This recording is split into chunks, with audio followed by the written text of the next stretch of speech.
Hi, one of our latest additions to our arsenal of tools here at the Maker Barn is this Grizzly G0817 Resaw Bandsaw.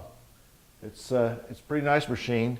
What we're going to do is, for Maker Barn members, be kind of an orientation on the machine, you know, what to expect, what to do and what to expect out of the machine.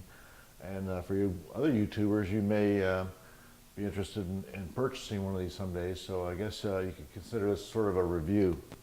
Anyway, a few things first on safety. This particular saw can cut up to 14 inches wide, which means in some cases you'll have a lot of exposed blades, so be really careful. This saw can, I mean, it's not a matter of removing fingers, it's a matter of removing hands. Also, never cut round pieces. Don't try to come in here. This is not a sawmill. Don't try to cut round logs because, for one thing, they could damage the blade, and the blade is very critical. You'll see shortly how good this saw can cut, but it requires a very good blade to do that. So, but cutting a round log could actually rotate and pull your hands into the blade, which would be disastrous. But also it risks damaging the machine. And also, this is a resaw machine, and if it was in your home shop, it's a little different. You can change out blades and that sort of thing. Makerspace, we've got over 100 members here, and we're going to try to keep this just as a resaw machine. We'll put new blades in it when needed, but please, the members, don't do that yourself. And also, don't use this as a contour cutting bandsaw. In other words, don't try to use it for cutting things in circles, that sort of thing, because that causes uneven wear on the blade. And again, you'll see real soon why we are so concerned about the condition of that blade, because the saw is capable of incredible quality cuts, but it has to have a very good quality blade. So, we'll start introducing the saw. Let's, I guess let's start from the bottom and work our way up. So down here, we have a small door that can be used to store bandsaw blades, that sort of thing. Fortunately, with the stand, it won't open right now. We'll probably need to do something about that. In other words, this is really an important feature on the saw. This is a foot brake. You can hear a little switch go off in there. It goes click. And then it actually operates a brake which stops the blade quickly. Here, the lower door, we see the lower wheel. Both the wheels on this saw are heavy cast iron. They're very well balanced. And when we run the saw, you'll see that. Also, it's kind of interesting. It uses a multi-V belt to drive it, which also makes it very smooth.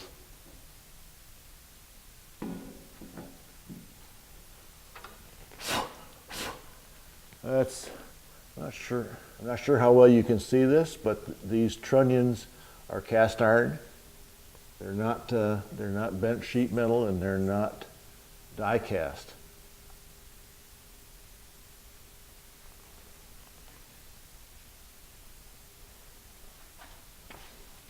There's another view of the trunnions. This is the lock, and this right here is the tilt mechanism, which I won't tilt right now because I've got it set up. It comes with a miter gauge. I've got a couple of magnets holding that to the back of the machine. And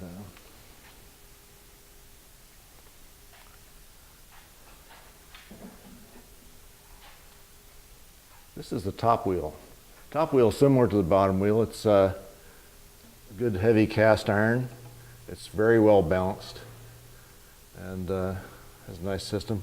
This is how you access the blade. There's a magnet along here that holds the door closed. So it opens up the blade very, very nicely. It's easy to change. Lower guides are roller type. You can get the European type guides if you want to do contour work. So I'll just close the upper door now. There's a little arrow in here that gives you an idea of the tension you've got on the blade. You go back and repeat that if you have to replace the blade. And on the back, we've got the typical a big lever to loosen the blade, that sort of thing. Anyway, it's pretty nicely made saw. It's an expensive saw for $1,400.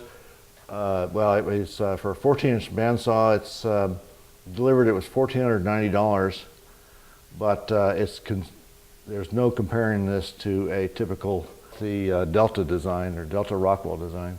This is much more stable, and which is what we need for resawing.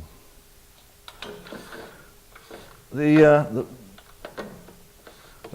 fence is pretty nice. It's better than the Rikon. I have an older 17-inch Rikon. It was a pretty light duty fence, but this one seems to be pretty good. It holds well. Like a lot of them, you can rotate this over and use it if you're going to cut thinner stock. This allows you to bring it up close, but still drop the guides down to safety area. And it's adjustable to set up the alignment with the blade. I don't like to use the term drift. I'm in Mr. Snodgrass's school of thought there on blade drift. If the blade is drifting, then you've got a bad blade. All bandsaw blades the alignment may be different, but as far as having to constantly adjust for drift, that means you've got a problem with the blade as far as I'm concerned. Anyway, let's see what else. Let's go ahead and set this up and make a few cuts. I searched through the wood pile and found this block of wood. To be honest, I don't know what it is. It's interesting looking stuff, but that might be good for testing out the saw. I've jointed both the edges here and the front. I haven't planed it, but it's probably pretty even thickness. We'll find out here in a minute. But let me go ahead and put at the Maker Barn we have a thing called Max, which we control access to the tool. So I'll put my card in there, which enables the machine to run. Let me run the machine one time and you can see how smooth this is. Very quiet. Let's see if I can get my mic next to it. Very quiet, smooth machine. The blade, looking at it, is perfect. I don't see any wobble at all. This one roller over here is just barely moving, so it's just touching it every once in a while. Probably more due to residue on the roller than anything else. Anyway, let me turn it off. I can turn it off here. I mean, you can see that or not, but there's a emergency off. I can just barely touch it and turn it off, or I can use the foot brake. And of course, the foot brake stops it right away. I wish the foot brake was a little lower, but it's just something to get used to. All right, let's see. Let's set it up for about typically when we want to do home cut veneer, we want to run, say, 330 seconds or so. So I'm going to set that up pretty narrow. When you lock, so you bring this down and lock it, and then go ahead and screw this in, and that does like a double lock. And the fence is quite sturdy at this point. I've got my block of wood I'm going to cut. I've got a push block, which will allow me to follow through with a cut. And I've got this push block, which will allow me to keep it up next to the fence. So let's make a cut, and hopefully you can see it. I may move the camera a little bit to see it better. All right, block, we got our push block. We're all set to go. Turn on the saw. When doing resawing, one of the most important, a very important part of this is getting the saw started right. So just kind of take it easy.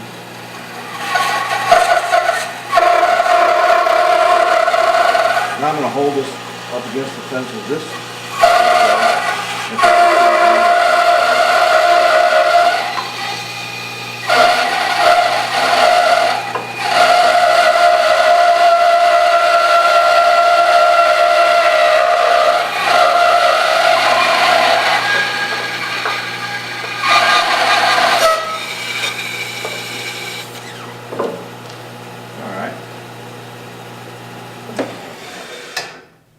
Take a look. I That's a beautiful cut. This, by the way, is a wood slicer blade. The original Grizzly blade, well, the original Grizzly blade was 6 tooth per inch, which really isn't Resaw. We bought a 3-tooth to go along with it, and the 3-tooth Grizzly worked pretty well, but the wood slicer, well, it's gonna, you know, it's quite a bit better quality cut. Anyway, that's, if you want to make multiple cuts all the same thickness. If I was going to book match or you know, to make, you know, homemade veneer, I'd probably want to set up the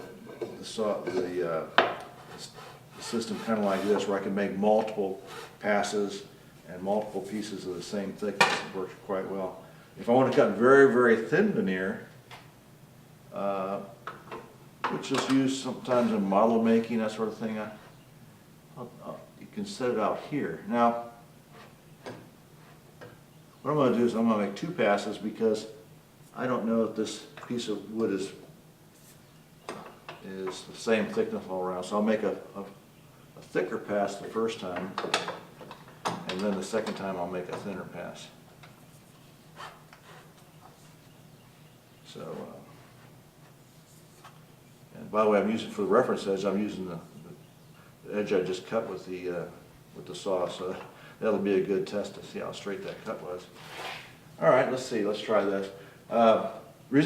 If you make very thin pieces, it's a good idea to cut it out here, because you lessen the chance of damage to the fence. But like I said, each time you'll have to adjust these things, so it's a little difficult to make slices that are all exactly the same thickness. All right, let's start this.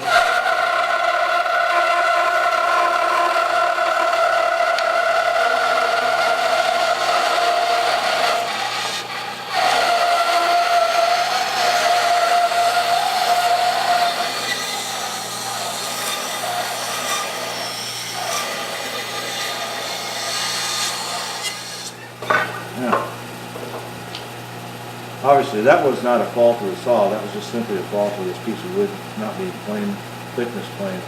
Let's try another cut.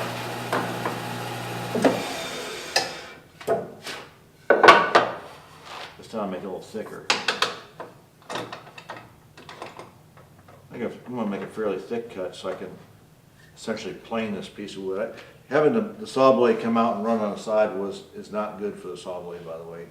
It tends to wear one side of the blade more than the other, which can give us some problems later on. All right, let's see.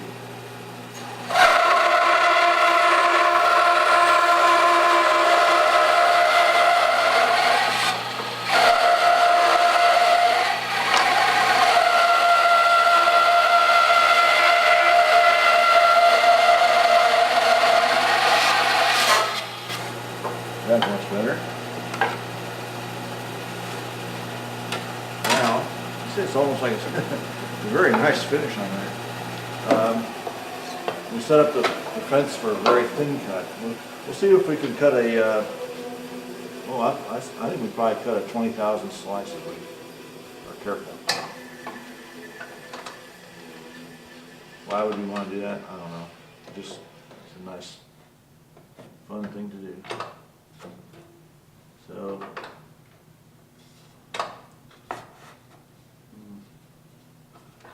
a little bit more realistic here. All right. That's going to be a pretty thin slice. In fact, we'll measure that with digital calipers when we get done.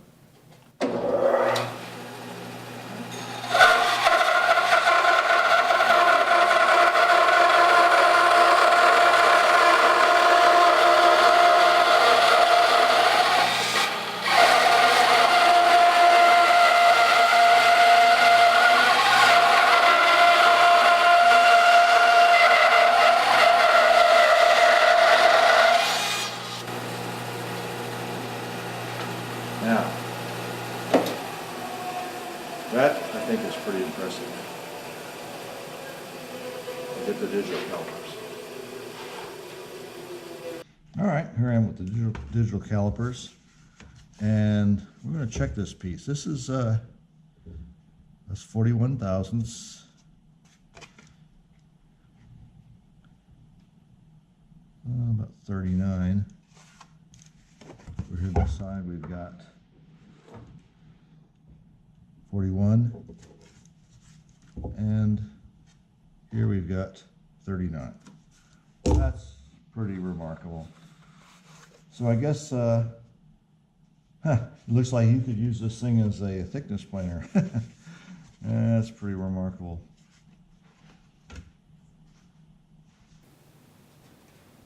So if you've got any more questions about the Grizzly, feel free to put it in the comments section, and I'll answer that to the best of my ability. And we'll go on from there. And Make Barn members, you've got a neat tool here, and all looking forward to using it. Well, thank you for watching.